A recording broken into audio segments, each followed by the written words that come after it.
Happy birthday to you. Happy birthday to you. Happy birthday, dear Paul. The reason why we all were devastated about Paul Walker is because he's the nicest dude on human feet. Happy birthday to you. Paul had real relationships with everybody.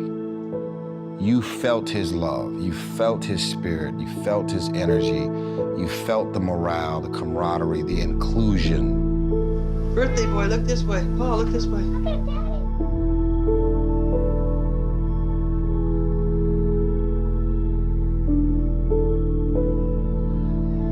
He was somebody that cared, and he was somebody that really was experiencing life and on the daily trying to experience it to the fullest. Never back down mindset, you know, go big or go home. He's just a kid from Sunland, Hunga, you know, the gun-toting hippie, balance of opposites, you know, a lover and a fighter. He got in a lot of fights when he was younger. Didn't lose very many fights. He would have been a great fireman. He likes to grind. He's not afraid to get dirty. Talks a lot of trash. He just fits in. I just thought he was the coolest guy in the world. And had nothing to do with the movies. Nothing. Here's a guy who's getting phone calls left and right from creditors, and right in the middle of that, he's like, dude, I'm gonna be a dad. Ladies and gentlemen, give it up for Paul Walker. Oh, dude, ladies, flip out. When you meet this dude, you felt like he jumped out of a magazine. You know what I mean? It was like, that's who he was. The cinema didn't capture it all, couldn't capture it all. Paul was always an actor who had one foot in and one foot out. He would just disappear. When Paul wasn't making movies, he wasn't in LA, he wasn't even in the country. He would be like in the Amazon, or he'd be like diving with sharks. Hey, we got him hooked good! Each time he appeared in a Shark Week episode, he donated to my nonprofit. He didn't even tell me. He did take care of people to the point where he wasn't looking after himself. He pretty much made a decision that he was gonna back away from Hollywood. He's like, time? I don't have time. I don't get time. You know, I got money, but I don't got time.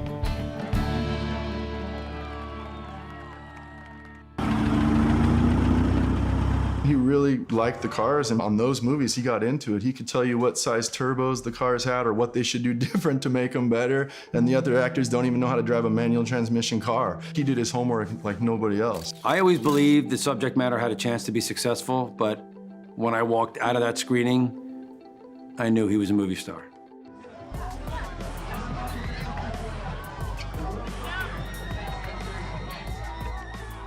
I'm enjoying it. I have a blast. I love my job. I get to travel.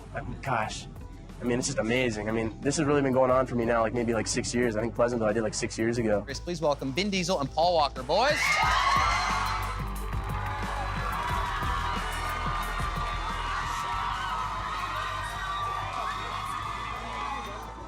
You know, I don't ever want it to end. To be young, handsome, making all that money, the token Negro and the token white man in Miami, it was hard to get a lot of work done out there, you know? My God. I don't know, we just got along really well. The only problem really was, though, is like, we got along so well that we were screwing around more than half the time. While you're supposed to be working? Yeah, exactly. Yeah. And so we got, you know, John Singleton barking at us every once in a while, What up telling to us John to be serious. Singleton? Not when I did a big car jump over a drawbridge. Yeah, and a little Nissan Skyline with no suspension, so it was a hard landing.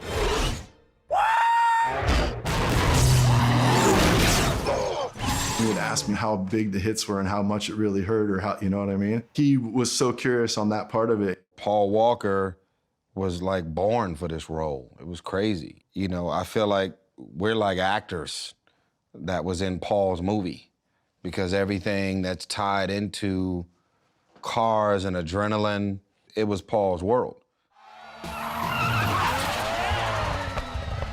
Some dudes wear they handsome and they become arrogant with it and they're unapproachable. As a man, he wasn't intimidating because he was so regular and so grounded and so cool.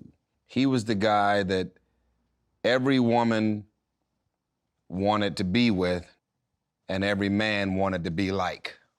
I think after Fast and Furious 1, he became much more hypersensitive to what he wanted to do. He didn't want to live in Hollywood. Whenever he wasn't working, he would be off somewhere on a boat or hiding under a tree or doing whatever he was doing. He'd always say, like, I wanted to be a park ranger, you know, make 28 grand a year and like live in the wilderness. Like, that's really what he wanted to do. Paul looked around hard where he wanted to settle down because he was very nomadic. Santa Barbara's a special place. Most of my time is spent, you know, Santa Barbara North. As I've grown older, I appreciate more where it's more lush and more green.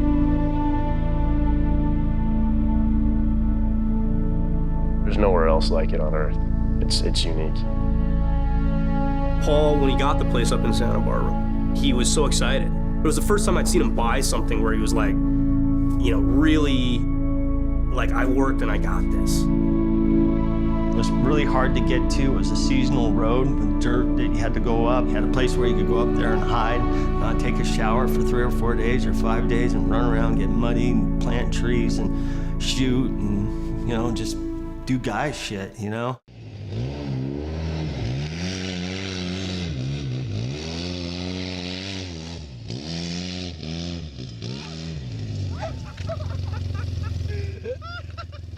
Oh, I thought I was going for sure. It was his playground. He was a big kid. He was a big kid. Paul liked to race cars. Not street racing, but really race cars on tracks. Our common interest was cars. Cars brought us together. He walked it over to me, go, hey, are you the guy who just bought my GT3? Then, yeah, I told him that I'm the guy, and I also told him that, you know, a man should never sell his GT3 in his life.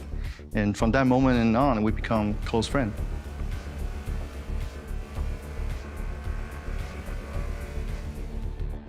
He loves things that's fast, always evolving. Paul built that along with Roger. They put together a team, and he started hanging around more and more with professional drivers. And he started really learning a lot of great skills with cars. He went from a movie character to really become a race car driver. A lot of respect for that. He truly loved the Nissan Skyline and those kind of cars more than muscle cars. He liked the technical part and the better brakes and all the stuff. But then really what he drove in his everyday life was a Tacoma truck. He wanted somebody to ding him, and he'd be like, oh, don't worry about it, and they'd just be shocked.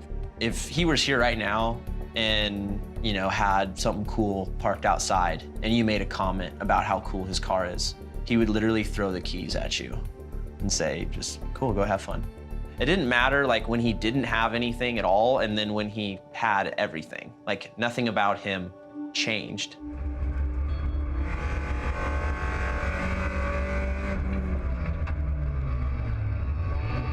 Paul had a passage from George Bernard Shaw that said, you know, I want to be all used up.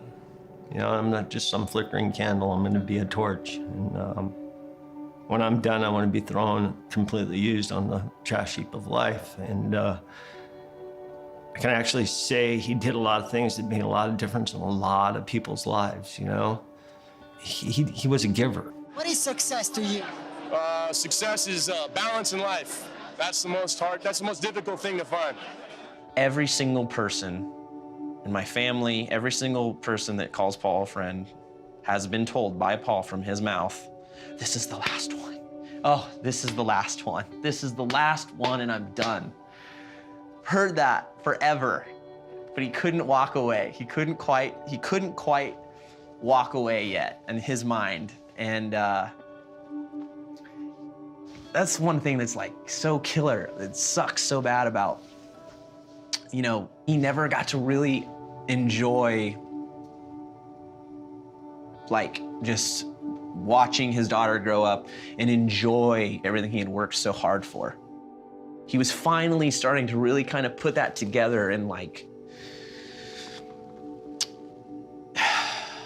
and then he just got cut short.